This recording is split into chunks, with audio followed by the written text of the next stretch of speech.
Hello students, कैसे हैं आप सभी लोग। आई होप आप सब लोग बहुत अच्छे होंगे और मन लगा के पढ़ाई कर रहे होंगे और मेरे जो वीडियो लेक्चर्स हैं उनसे भी आपको बहुत हेल्प मिल रही होगी फॉर योर एग्जामिनेशन। तो चलिए फिर हम आज का वीडियो लेक्चर स्टार्ट करते हैं। मैं हूं Pooja Singh and welcome back to my channel accounting master class and this is the fourth lecture on the subject FM financial management subject पे। ये हमारा चौथा लेक्चर है एंड इस टाइम हम लोग पढ़ रहे हैं कैपिटल बजटिंग। लास्ट लेक्चर में हमने ये सारे टॉपिक जो स्क्रीन पे आपको दिख रहे हैं, ये सारे ही टॉपिक हमने लास्ट लेक्चर थर्ड में डिस्कस किया था। हमने पढ़ा था कैपिटल बजटिंग क्या है, उसके फीचर क्या है, कितने मेथड हैं कैपिटल बजटिंग के। ठीक है, तो हमने देखा था देयर आर 6 मेथड, 6 मेथड होते हैं कैपिटल बजटिंग के। मेथड कहिए चाहे टेक्निक कहिए।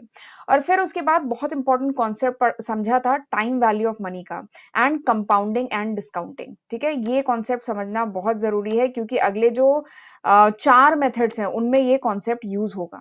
ठीक है, तो इसलिए थोड़ा सा ये कॉन्सेप्ट लास्ट लेक्चर में जरूर देख लीजिएगा। और फिर उसके बाद जो पहला मेथड है एनपीवी मेथड, वो हमने लास्ट लेक्चर में डिस्कस किया था। एनपीवी मेथड क्या होता है, क्या फॉर्मूला है उसका, क्या एक्सेप्टेंस रूल है और एक न्यूमेरिकल लगाया था उस पर। और इसके साथ ही उसके मेरिट्स और डीमेरिट्स देखे थे। ठीक है, और मैंने आपको लास्ट लेक्चर में ये भी बताया था कि जो पूरे 6 मेथड्स हैं उसमें वो मेथड जो सबसे ज्यादा यूज होता है, सबसे ज्यादा सुटेबल है, फ्रिक्वेंटली यूज मेथड है, जिससे जो डिसीजन रूल आता है वो हमेशा सही होता है, वो मेथड कौन सा है, एनपीवी। तो सबसे ज्यादा जो पॉपुलर मेथड है 6 मेथड में, वो सबसे ज्यादा यूज होने वाला मेथड एनपीवी है। ठीक है, तो यहां से तो क्वेश्चन आते ही हैं, तो ये बहुत इंपॉर्टेंट है, जरूर लास्ट लेक्चर देखिएगा। और आज हम पढ़ने जा रहे हैं हमारा दूसरा मेथड, दूसरी technique, that is profitability index. तो आज भी हम समझेंगे प्रॉफिटेबिलिटी इंडेक्स क्या है, क्या फॉर्मूला है, क्या एक्सेप्टेंस रूल है, और एक न्यूमेरिकल लगाएंगे और देखेंगे इसके मेरिट्स एंड डीमेरिट्स, इस मेथड के क्या मेरिट्स हैं, क्या डीमेरिट्स हैं। ठीक है, तो ये सारे ही टॉपिक हम आज के लेक्चर में डिस्कस करेंगे। तो चलिए फिर बिना टाइम वेस्ट किए हम आज का लेक्चर स्टार्ट करते हैं। तो ये मैंने लास्ट लेक्चर में स्लाइड मैंने आपको दिखाई थी, जो कैपिटल बजटिंग की जो टेक्निक है इनको दो कैटेगरी में डिवाइड किया गया है। पहली है डिस्काउंटेड कैश फ्लो टेक्निक, दूसरी क्या है, non discounted cash flow technique. Discounted cash flow technique का मतलब वो कैश फ्लो टेक्निक जिनमें टाइम वैल्यू ऑफ मनी को कंसीडर किया जाता है। ठीक है, जहां पे present value, future cash flow की प्रेजेंट वैल्यू निकाली जाती है। ठीक है, उसको हम कहते हैं ना डिस्काउंटिंग। लास्ट लेक्चर में बताया था डिस्काउंटिंग कंपाउंडिंग। तो डिस्काउंटिंग मतलब फ्यूचर जो मनी फ्लो है उसकी प्रेजेंट वैल्यू निकालना, दिस इज कॉल्ड डिस्काउंटिंग। तो डिस्काउंटिंग कैश फ्लो टेक्निक यानी जहां पे टाइम वैल्यू ऑफ मनी को कंसीडर किया जाता है और यहाँ पे नहीं किया जाता है। तो डिस्काउंटिंग में 4 मेथड आपको बताए थे, NPV, IRR, pi and discounted payback period method. तो ये जो एनपीवी है हमने पढ़ लिया है और आज के लेक्चर में मैं आपको PI method, profitability index method पढ़ाऊंगी और आने वाले लेक्चर में हम बाकी मेथड्स कवर करेंगे। ठीक है, तो चलिए देखते हैं पीआई मेथड, प्रॉफिटेबिलिटी इंडेक्स। तो profitability index is a time adjusted method. ये एक टाइम एडजस्टेड मेथड है या कह लीजिए डिस्काउंटेड कैश फ्लो मेथड है, जिससे हम इवैल्यूएट करते हैं इन्वेस्टमेंट प्रपोजल। यानी अगर कंपनी के सामने कई इन्वेस्टमेंट प्रपोजल है, प्रोजेक्ट ए है, प्रोजेक्ट बी है, प्रोजेक्ट सी है, और उसमें डिसाइड करना है कि किस प्रोजेक्ट में इन्वेस्टमेंट करें। ठीक है, कई इन्वेस्टमेंट प्रपोजल है, डिसाइड करना है किस में इन्वेस्टमेंट करें। तो एक बहुत ही important discounted cash flow technique जो हमारे पास अवेलेबल है, दैट इज प्रॉफिटेबिलिटी इंडेक्स। और प्रॉफिटेबिलिटी इंडेक्स का एक दूसरा नाम भी है बेनिफिट कॉस्ट रेशियो, भी इसे कहा जाता है। ये जो प्रॉफिटेबिलिटी इंडेक्स है इसका एक दूसरा नाम भी क्या है, बेनिफिट कॉस्ट रेशियो। ये क्यों कहा जाता है ये मैं अभी आपको बताऊंगी, बेनिफिट कॉस्ट रेशियो क्यों कहते हैं इसे। ठीक है, सबसे पहले तो प्रॉफिटेबिलिटी इंडेक्स में हम रेशियो निकालते हैं। किस चीज का रेशियो निकालते हैं, present value of cash inflow, ठीक है, at required rate of return to initial cash outflow. ठीक है, इसमें रेशियो निकाला जाता है। ये जो प्रॉफिटेबिलिटी इंडेक्स है ये बेसिकली क्या है, profitability index is the ratio of present value of cash inflow, यानी आगे फ्यूचर में सपोज करिए वो प्रोजेक्ट जो है 3 साल तक चलना है। ठीक है, ईयर 1, ईयर 2, ईयर 3, 0 ईयर में प्रोजेक्ट स्टार्ट हुआ, फिर 1 2 3 3 साल आगे चलना है। तो 1 2 3 अगले 3 साल में जितना भी कैश इनफ्लो होना है, ठीक है, आगे चल के वो प्रोजेक्ट कुछ पैसा देगा, इनफ्लो होगा, कैश का बेनिफिट मिलेगा, तो उसकी प्रेजेंट वैल्यू निकाली जाती है। तो वही है present value of cash inflow. Year 1 2 3 के एंड में जो भी कैश इनफ्लो होगा उसकी प्रेजेंट वैल्यू को डिवाइड किया जाता है किससे, इनिशियल कैश आउटले से, या कह लीजिए इनिशियल कैश आउटफ्लो। यानी 0 ईयर में जो भी आपने पैसा लगाया था उस प्रोजेक्ट में, तो जो भी आउटफ्लो है, ठीक है, ये डिनोमिनेटर में लेते हैं और जो भी इनफ्लो है, जो भी अगले 3 साल 4 साल जब तक वो प्रोजेक्ट चलेगा, तो जो भी इनफ्लो है उसकी प्रेजेंट वैल्यू को डिवाइड किया जाता है इनिशियल कैश आउटले से। तो ये जो रेशियो होता है इसी को कहते हैं प्रॉफिटेबिलिटी इंडेक्स। ठीक, ये देखिए लिखा है पीवी, पीवी मतलब present value, PV present value of सीटी। सीटी मतलब होता है, वैसे सीटी, सी नॉट, के, टी, एन, ये सारे ही टर्म मैंने लास्ट लेक्चर में बता दिए थे।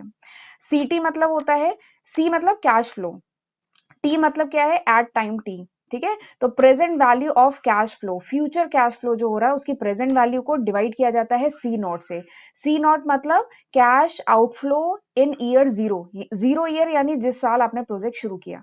ठीक है, तो सी नॉट ये देखिए मैंने यहाँ पे लिखा है इनिशियल कॉस्ट ऑफ इन्वेस्टमेंट या कह लीजिए जीरो ईयर में जो आपने इन्वेस्टमेंट किया उसकी कॉस्ट सी नॉट, और जो के है that is opportunity cost of capital. ये के क्या है, अपॉर्चुनिटी कॉस्ट ऑफ कैपिटल है, और C1 C2 C3 ये जो CT ये क्या है, this is the net cash inflow, ये कैश इनफ्लो है और इसकी प्रेजेंट वैल्यू निकाली जाती है। प्रेजेंट वैल्यू कैसे निकाली जाती है ये मैंने लास्ट लेक्चर में बताया है। खैर अभी मैं आगे चल के अभी एक क्वेश्चन कराऊंगी तो वहां पे फिर से एक बार बता दूंगी। ठीक है, बट लास्ट लेक्चर एकदम इनिशियल था, वहां पे मैंने बताया था कैपिटल बजटिंग क्या होती है, शुरू किया है वहां से। तो पहला लास्ट जो लेक्चर था ना वो जरूर आप देखिएगा। चलिए, अब तो हमें फॉर्मूला तो समझ में आ गया कि दिस इज, ये जो पीआई होता है ये क्या होता है, this is the ratio of present value of cash inflow to initial cash outlay का रेशियो होता है। ठीक है, ये होता है present value of CT divided by C naught, this is PI. अब अगर हम एक्सेप्टेंस रूल की बात करें, ठीक है, हमने पीआई सपोज करिए प्रोजेक्ट का कैलकुलेट कर लिया, 3 प्रोजेक्ट हैं, प्रोजेक्ट ए बी सी, इनका हमने पीआई कैलकुलेट कर लिया। तो अब कैसे डिसाइड करेंगे कि किस प्रोजेक्ट को हमें सिलेक्ट करना है, तो हम देखेंगे पीआई की वैल्यू को, if pi is greater than 1, अगर पीआई ग्रेटर देन 1 है तो प्रोजेक्ट को एक्सेप्ट करेंगे, पीआई लेस देन 1 है प्रोजेक्ट को रिजेक्ट करेंगे, और पीआई अगर इक्वल्स टू 1 है तो हम एक्सेप्ट कर सकते हैं या रिजेक्ट दोनों ही कर सकते हैं। तो उसमें हम कोई दूसरा मेथड भी यूज करेंगे चेक करने के लिए। ठीक है, यहाँ पे हम कंफर्म बता नहीं सकते हैं। ठीक है, तो पीआई मेथड क्या है, pi method is the relative measure of project profitability, यानी कोई भी प्रोजेक्ट प्रॉफिटेबल है कि नहीं है उसका रिलेटिव मेजर हम कर सकते हैं with the help of this pi method. ठीक, अच्छा एक चीज और थी, यहाँ पे था ना बेनिफिट कॉस्ट रेशियो भी कहा जाता है, ये जो पीआई मेथड है इसको बेनिफिट कॉस्ट रेशियो भी कहा जाता है। तो मेरे ख्याल से अब तो आपको समझ में आ गया होगा कि क्यों इसे बेनिफिट कॉस्ट रेशियो कहा जाता है, क्योंकि देखिए पीआई बेसिकली है क्या, pi is the ratio of benefit and cost का रेशियो ही तो है। बेनिफिट मतलब प्रेजेंट वैल्यू ऑफ सीटी, यानी जो भी बेनिफिट अगले 3 साल 4 साल 5 साल जब तक प्रोजेक्ट चलेगा क्या कैश इनफ्लो हो रहा है, वही तो बेनिफिट है। और आप इसको किससे डिवाइड कर रहे हैं, इनिशियल इन्वेस्टमेंट से, यानी कैश आउटफ्लो से डिवाइड कर रहे हैं, सी नॉट से डिवाइड कर रहे हैं। तो इसीलिए इसका नाम जो है बेनिफिट कॉस्ट रेशियो भी है। ठीक है, ये बात समझ में आ गई। अब अच्छा एक चीज है, यहाँ पे ग्रेटर देन 1 तो ये एक्सेप्ट करेंगे, तो इस चीज को एकदम रटिएगा नहीं कि ग्रेटर देन 1 है तो हमें एक्सेप्ट करना है, ये रटने की जरूरत नहीं है, ये चीज आपको फॉर्मूले से भी समझ में आ रही है। फॉर्मूले से कैसे समझ में आ रही है, देखिए यहाँ पे पीआई ग्रेटर देन 1 है, पीआई अगर ग्रेटर देन 1 है इसका मतलब क्या है, पीआई ग्रेटर देन 1 है इसका मतलब न्यूमरेटर बड़ा है डिनोमिनेटर छोटा है। पीआई अगर ग्रेटर देन 1 है इसका मतलब न्यूमरेटर बड़ा है डिनोमिनेटर छोटा है। न्यूमरेटर बड़ा है इसका मतलब क्या है, बेनिफिट ज्यादा है, क्योंकि न्यूमरेटर क्या है, कैश इनफ्लो है। ठीक है, बेनिफिट ज्यादा है कॉस्ट कम है, और अगर बेनिफिट ज्यादा है कॉस्ट कम है तो इसका मतलब क्या है, प्रोजेक्ट को एक्सेप्ट करना चाहिए ना। तो पीआई अगर ग्रेटर देन 1 है यानी न्यूमरेटर ज्यादा है, न्यूमरेटर ज्यादा है यानी बेनिफिट ज्यादा है कॉस्ट कम है। और अगर पीआई लेस देन 1 है तो क्या मतलब है, पीआई लेस देन 1 है इसका मतलब क्या है, न्यूमरेटर कम है, ठीक है, डिनोमिनेटर ज्यादा है, यही मतलब है ना। मैथ्स तो पढ़ी थी क्लास 8th 9th में, ये कॉन्सेप्ट क्लियर हो गया होगा कि अगर पीआई लेस देन 1 है तो इसका मतलब क्या है, न्यूमरेटर कम है डिनोमिनेटर ज्यादा है। न्यूमरेटर कम है इसका मतलब क्या है कि बेनिफिट कम है कॉस्ट ज्यादा है। तो ऐसा प्रोजेक्ट क्यों करेंगे जिसमें बेनिफिट कम है कॉस्ट ज्यादा है। ठीक है, और अगर पीआई इक्वल्स टू 1 है इसका मतलब क्या है, benefit and cost are equal, benefit और कॉस्ट इक्वल है, ब्रेक इवन की सिचुएशन है, तो इसमें तो हमें फिर दूसरा मेथड भी यूज करना पड़ेगा कि कौन सा प्रोजेक्ट एक्सेप्ट करें। ठीक है, तो this is the acceptance rule. और अब जरा आपको शॉर्ट में जल्दी से बता देती हूँ कि how PI and NPV method are related. NPV method हमने लास्ट लेक्चर में पढ़ा था, आज के लेक्चर में पीआई पढ़ रहे हैं। अब देखते हैं दोनों कैसे रिलेटेड हैं। तो पीआई मेथड का फॉर्मूला तो मैंने बता दिया, present value of cash inflow, यानी जो भी आगे फ्यूचर में कैश इनफ्लो होना है उसकी प्रेजेंट वैल्यू निकालें और उसको डिवाइड करें इनिशियल कैश आउटले से, या कह लीजिए इनिशियल इन्वेस्टमेंट से डिवाइड करें। ठीक, दिस इज पीआई। तो यानी present value PVCT divide by C not, ठीक है। फिर ये देखिए, ये हमने लास्ट लेक्चर में पढ़ा था ना, ये प्रेजेंट वैल्यू में कन्वर्ट करने के लिए ये प्रेजेंट वैल्यू फैक्टर है 1/1 + k का पावर t, इसको C नॉट से डिवाइड करें, तो ये हमने पढ़ा था। और NPV, ठीक है, एनपीवी का फॉर्मूला क्या होता है? एनपीवी होता है present value of cash inflow, ठीक है। एनपीवी क्या होता है? Present value of cash inflow minus cash outflow, या कह लीजिए initial investment minus initial investment, कहें तो ज्यादा अच्छा है, minus initial investment, this is NPV. NPV का फॉर्मूला मैंने बताया था, एनपीवी क्या होता है? Present value of cash inflow minus initial investment, this is NPV. ये है present value of cash inflow, ये present value of cash inflow है, एंड सी नॉट क्या है? Initial investment, this is NPV. तो अगर पूछा जाए कि what is the relationship between these two method, ये दोनों मेथड के बीच में क्या रिलेशनशिप है, तो अगर एनपीवी ग्रेटर देन 1 है, एनपीवी ग्रेटर देन 1 है, इसका मतलब क्या है? कैश इनफ्लो ज्यादा है as compare to initial investment, यही मतलब है ना। अगर एनपीवी ग्रेटर देन 1 है, इसका मतलब क्या है? कैश इनफ्लो ज्यादा है as compare to initial investment, initial investment से ज्यादा है। और अगर कैश इनफ्लो ज्यादा है इनिशियल इन्वेस्टमेंट से, तो एनपीवी क्या होगा? पॉजिटिव आएगा ना। अगर पीआई ग्रेटर देन 1 है तो एनपीवी पॉजिटिव आएगा। पीआई अगर लेस देन 1 है, पीआई लेस देन 1 हुआ, इसका मतलब क्या है कि कैश इनफ्लो कम है और इनिशियल आउटले ज्यादा है, न्यूमरेटर कम है डिनोमिनेटर ज्यादा है, ठीक है, यही मतलब है। और अगर न्यूमरेटर कम है, यानी ये जो present value of cash inflow है ये कम है और इनिशियल सी नॉट ज्यादा है, तो अगर ज्यादा में से कम को माइनस करेंगे तो एनपीवी क्या होगा? नेगेटिव आएगा ना, ठीक है। और पीआई 1 है, यानी पीआई 1 हो गया, यानी ये दोनों फैक्टर बराबर हो गए। बहुत ज्यादा मैंने गोश पोछ दिया यहाँ पे, एक सेकंड में थोड़ा सा डिलीट कर देती हूँ। हाँ, अगर पीआई 1 है, पीआई 1 है यानी क्या है? This is equal to this, ये दोनों बराबर है, यानी ये दोनों बराबर हैं, और ये दोनों बराबर हैं तो एनपीवी क्या आएगा? 0 आएगा। तो this is the relationship between pi and NPV method, ये रिलेशनशिप है, ये रिलेशनशिप भी ध्यान में रखिएगा, एमसीक्यूज में भी बहुत पूछा जाता है, ठीक है। तो ये आपको रिलेशनशिप समझ में आ गया। चलिए आगे बढ़ते हैं। अब आगे बढ़ने से पहले मैं थोड़ा सा आपको शॉर्ट में बताना चाहती हूँ कि this is the list of subject, ये लिस्ट ऑफ सब्जेक्ट है जो आज की तारीख तक, यानी जनवरी 2022 तक, ये सारे ही सब्जेक्ट मैं अपने चैनल पे अपलोड कर चुकी हूँ, ये अपने चैनल पे मैं कवर कर चुकी हूँ, ये सारे ही सब्जेक्ट। एक्चुअली काफी बच्चों को कंफ्यूजन होता है, काफी नए बच्चे जो मेरे चैनल पे हर दिन जुड़ रहे हैं, उन्हें कंफ्यूजन होता है, उन्हें नहीं पता होता है कि कौन से सब्जेक्ट मैं कवर कर चुकी हूँ, कौन से नहीं कर चुकी हूँ। तो इसीलिए ये लिस्ट ऑफ सब्जेक्ट है जो मैं अपने चैनल पे ऑलरेडी कवर कर चुकी हूँ आज की तारीख तक। अगर आप कुछ महीने बाद देख रहे हैं वीडियो, तो इसमें कुछ और नए सब्जेक्ट ऐड हो चुके होंगे, या अगर 1 साल 2 साल बाद देख रहे हैं तो भी बहुत सारे सब्जेक्ट ऐड हो चुके होंगे, ठीक है। ये आज की तारीख तक है, आज की तारीख तक मैं 300 से भी ज्यादा वीडियो लेक्चर्स अपने चैनल पे अपलोड कर चुकी हूँ, तो जरूर इन वीडियो लेक्चर्स का फायदा उठाइए, ठीक है। मेरे चैनल पे आप प्लेलिस्ट पे जाके चेक करिएगा, ये सारे सब्जेक्ट आपको वहां पे मिलेंगे, तो इनकी मदद से पढ़िए, खुद भी पढ़िए और अपने फ्रेंड्स के साथ भी शेयर करिए। और चैनल पे फर्स्ट टाइम आए हैं तो चैनल को सब्सक्राइब करना भी बहुत जरूरी है, नोटिफिकेशन बेल भी प्रेस करना बहुत जरूरी है, ताकि जब भी मैं कोई नया वीडियो डालूं आपको नोटिफिकेशन मिल जाए, ठीक है। तो चलिए फिर आगे बढ़ते हैं। अब मैं कराऊंगी एक क्वेश्चन पीआई मेथड पे, ठीक है। क्वेश्चन क्या है कि इनिशियल कैश आउटले एक प्रोजेक्ट पे है, वो है 1 लाख, यानी इनिशियल इन्वेस्टमेंट एक प्रोजेक्ट पे किया गया है 1 लाख का। फिर ये जो प्रोजेक्ट है जनरेट कर रहा है कैश इनफ्लो, ठीक है, कितना कितना जनरेट कर रहा है? 40,000, 30,000, 50,000, 20,000 इन 1 through 4, यानी first year, second year, third year, fourth year में अगले 4 साल तक इतना कैश इनफ्लो जनरेट कर रहा है। और यहाँ पे जो डिस्काउंट रेट है दैट इज 10%, ठीक है। जो प्रेजेंट वैल्यू ऑफ ये जो डिस्काउंट रेट यूज कर रहे हैं फ्यूचर कैश इनफ्लो को प्रेजेंट वैल्यू में कन्वर्ट करने के लिए, जो डिस्काउंट रेट यूज कर रहे हैं दैट इज 10%, ये दिया गया है। तो आपको बताना है कि कंपनी को ये प्रोजेक्ट एक्सेप्ट करना चाहिए कि नहीं। तो यहाँ पर हमें, इसमें लिखा नहीं है बट मैं आपको बता दे रही हूँ, यहाँ पर हम एनपीवी मेथड, ठीक है, एनपीवी मेथड से और पीआई मेथड, दोनों मेथड से हम वैल्यू निकालेंगे और जज करेंगे कि क्या ये प्रोजेक्ट प्रॉफिटेबल है कि नहीं कंपनी के लिए, कंपनी को इस प्रोजेक्ट में इन्वेस्टमेंट करना चाहिए कि नहीं करना चाहिए, ठीक है। हम दोनों मेथड यूज करेंगे। चलिए अब, चलिए पहला मेथड यूज करते हैं। पहला क्या है? Pi method. पीआई मेथड अभी मैंने आपको बताया, पीआई मेथड के अकॉर्डिंग फॉर्मूला क्या है? Present value of cash inflow divided by initial cash outlay. तो present value of cash inflow, तो ये जो कैश इनफ्लो हो रहा है 40, पहले साल में 40, फिर दूसरे साल में 30, तीसरे साल में 50,000, चौथे साल में 20,000, इसका हमें प्रेजेंट कैश इनफ्लो निकालना है। तो present cash inflow last lecture में भी जब मैंने क्वेश्चन कराया था तो मैंने बताया था प्रेजेंट कैश इनफ्लो निकालने के दो तरीके हैं। एक तो ये फॉर्मूला यूज कर सकते हैं, प्रेजेंट वैल्यू निकाल सकते हैं। फ्यूचर वैल्यू आपको पता है, फ्यूचर वैल्यू जैसे अगर मैं फर्स्ट ईयर की बात करूं, फ्यूचर वैल्यू है 40,000, ठीक है, 40,000 फ्यूचर वैल्यू है।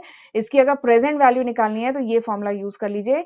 इसको हम कहते हैं डिस्काउंटिंग करना, यानी प्रेजेंट वैल्यू निकालना है तो future value multiplied by 1 plus I का पावर एन, जहाँ पे आई क्या होगा 10% यानी 0.1 और एन क्या होगा 1, पहले साल की बात है। दूसरा साल है तो इसका मतलब फ्यूचर वैल्यू यहाँ पे क्या है 30,000, यहाँ पे पुट करेंगे 30,000, 1/1 प्लस आई मतलब क्या है 10% यानी 0.1 और एन की जगह रखेंगे 2। तो या तो इस तरीके से कर लीजिए, ठीक है, ये पहला मेथड है फॉर्मूला मेथड। दूसरा मेथड क्या है, प्रेजेंट वैल्यू फैक्टर टेबल होती है। कोई भी फाइनेंशियल मैनेजमेंट की आप बुक देखेंगे उसके लास्ट में टेबल्स दिए है, जैसे आप log table, anti log table देखते थे ना, वैसे ही प्रेजेंट वैल्यू फैक्टर टेबल भी होती है, ठीक है, जिसमें आपको एक साइड मिलेगा ईयर, ये ईयर मिलेगा और इधर मिलेगा डिस्काउंट रेट, ठीक है। तो जैसे डिस्काउंट रेट 5%, 10%, 12%, 13% ऐसे करके दिया रहेगा। तो ईयर 1 पे 10% डिस्काउंट रेट, तो यहाँ पे जो वैल्यू होगी वो लिखी है ये। फिर ऐसे ईयर 2 पे डिस्काउंट रेट अगर 10% है तो जो वैल्यू है वो लिखी है ये, ठीक है। और ईयर 3 पे डिस्काउंट रेट 10%, तो जो वैल्यू है वो है ये, ठीक है। ईयर 4 पे डिस्काउंट रेट जो है 10%, तो ये जो वैल्यू है वो है ये, ठीक है। या तो आप टेबल यूज करिए या ऐसे करके, वैसे भी कैलकुलेटर तो एग्जाम में मिलता ही है, ठीक है, एग्जाम में कैलकुलेटर मिलेगा तो आप फॉर्मूला भी यूज कर सकते हैं। तो दोनों में किसी भी तरीके से प्रेजेंट वैल्यू फैक्टर निकाल लीजिए।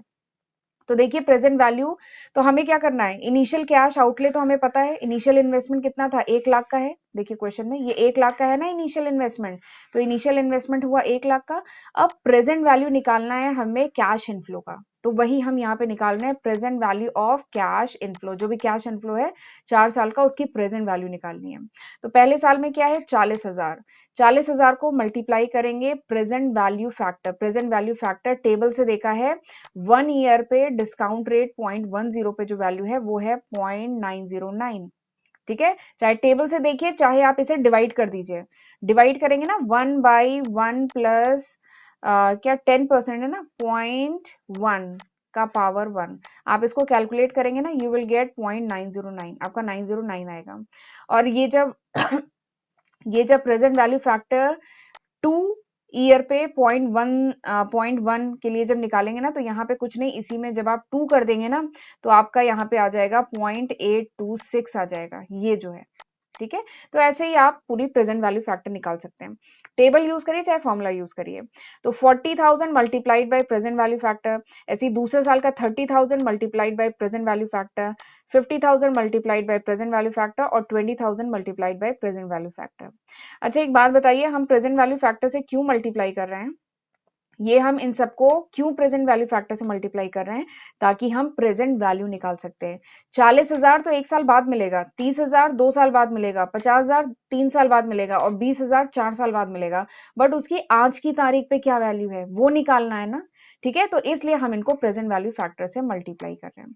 तो हमने जब इनको मल्टीप्लाई किया प्रेजेंट वैल्यू फैक्टर से तो हमारे ये फिगर सब आ गए, ये मल्टीप्लाई किया, ये किया, ये किया, और जब इनको मल्टीप्लाई किया तो ये जो वैल्यू आई है दैट इज 1 लाख, यहाँ लिखी नहीं है मैं लिख दे रही हूँ, 1,12,350, ये आ गई इनकी वैल्यू, यानी present value of cash inflow is 1,12,350, ये आ गया, ठीक। अब हम लगाएं पीआई मेथड, तो पीआई मेथड के अकॉर्डिंग फॉर्मूला क्या है, present value of cash inflow divided by initial investment. तो 1,12,350 ये क्या है present value of cash inflow, जो कैश इनफ्लो अगले 4 साल तक होना है उसका हमने प्रेजेंट वैल्यू निकाल लिया। इसको इनिशियल इन्वेस्टमेंट 1 लाख रुपए का इनिशियल इन्वेस्टमेंट है, ये देखिए क्वेश्चन में दिया है, डिवाइड किया, हमारा आ गया पीआई इतना। अब देखिए पीआई ग्रेटर देन 1 है, यानी the project should be accepted, project को एक्सेप्ट करना चाहिए, ठीक है। और एक बात और मैंने बताई थी कि pi method and NPV method बात एक ही है, ठीक है। एनपीवी मेथड क्या होगा, पॉजिटिव आएगा। चलिए हम यहाँ पे एनपीवी मेथड भी यूज करते हैं, एनपीवी मेथड से भी निकालते हैं। तो एनपीवी मेथड का फॉर्मूला मैंने बताया था क्या होता है, present value of cash inflow, NPV method का फॉर्मूला क्या है, present value of cash inflow minus initial investment, यही तो था। इसमें माइनस कर देते हैं और इसमें डिवाइड करते हैं, बस यही अंतर है। तो present value of cash inflow ये देखिए 1,12,350, ठीक है, माइनस किया इनिशियल इन्वेस्टमेंट 1 लाख से, आपका आ गया एनपीवी ये। तो एनपीवी क्या आया, पॉजिटिव आया, इसलिए प्रोजेक्ट को एक्सेप्ट करना चाहिए। और पीआई मेथड में भी हमने देख लिया दिस इज ग्रेटर देन 1 यानी एक्सेप्ट करना चाहिए। तो दोनों ही मेथड, दोनों टेक्निक बता रही है कि प्रोजेक्ट को एक्सेप्ट करना चाहिए। ठीक, तो इस तरीके से क्वेश्चन किए जाते हैं। आई होप आपको समझ में आ गया होगा ये क्वेश्चन। चलिए आगे बढ़ते हैं। अब मैं आपको बताती हूँ इस मेथड के कुछ मेरिट्स एंड डीमेरिट्स। इस मेथड का सबसे पहला जो मेरिट है वो ये है, it consider all cash flow. यानी इस मेथड में हम जितने भी कैश फ्लोज हैं, आगे फ्यूचर में जितने भी कैश फ्लो हैं, सारे कैश फ्लो कंसीडर करते हैं। अभी मैं आपको पे बैक पीरियड मेथड आगे पढ़ाऊंगी, तो उसमें आप देखिएगा कि सारे कैश फ्लो कंसीडर नहीं करते हैं, आगे फ्यूचर के सारे कैश फ्लो कंसीडर नहीं करते हैं, तो वो एक ड्रॉबैक है। बट इस मेथड में अच्छी बात है कि सारे all the cash flows are consider. तो this is first merit of this method. दूसरी मेरिट क्या है, ये method time value of money को कंसीडर करता है, यानी जो फ्यूचर में कैश फ्लो हो रहा है उसकी प्रेजेंट वैल्यू निकाल के कैलकुलेट करता है, तो यहाँ पर टाइम वैल्यू ऑफ मनी को कंसीडर करता है। तो ये इसका दूसरा मेरिट है। तीसरा मेरिट क्या है, मैंने बताया था financial goal of the firm, profit maximisation and wealth maximisation. तो वेल्थ मैक्सिमाइजेशन ज्यादा अच्छा फाइनेंशियल गोल है जो अब यूज किया जाता है। तो this method is consistent with, ये मेथड जो है वेल्थ मैक्सिमाइजेशन का जो प्रिंसिपल है उसको फॉलो करता है। तो this is the third merit of this method. ये इसकी 3 मेरिट है। और अगर मैं डी मेरिट्स की बात करूं तो डी मेरिट ये है कि estimation of cash flow is a difficult task ना। आगे फ्यूचर में क्या कैश फ्लो होगा, आपने कोई प्रोजेक्ट में इन्वेस्टमेंट किया, अगले 1 साल 2 साल 3 साल 4 साल अगले कई साल तक हमें कितना कैश इनफ्लो होगा, इसको एस्टिमेट करना is a tedious task and difficult task, ये मुश्किल है, ठीक है, एस्टिमेट करना। तो दिस इज द डीमेरिट। तो ये इस मेथड की डीमेरिट है, ठीक है। तो this is all about today's lecture. ये था पूरा आज का लेक्चर का कंटेंट। आई होप आपको समझ में आया होगा। तो समझ में आया तो लाइक कर दीजिएगा, मुझे पता चल जाएगा समझ में आया। अगर नहीं समझ में आया तो मैं समझ जाऊंगी, अगर आपने लाइक नहीं किया तो मतलब आपको लेक्चर नहीं समझ में आया। तो प्लीज मुझे कमेंट सेक्शन में बताइएगा please, how was this lecture, ये लेक्चर कैसा था। तो चलिए मिलते हैं अगले लेक्चर में। अगले लेक्चर में अब मैं दूसरा मेथड, दूसरी टेक्निक पढ़ाऊंगी। ठीक, okay, God bless you, see you in next lecture.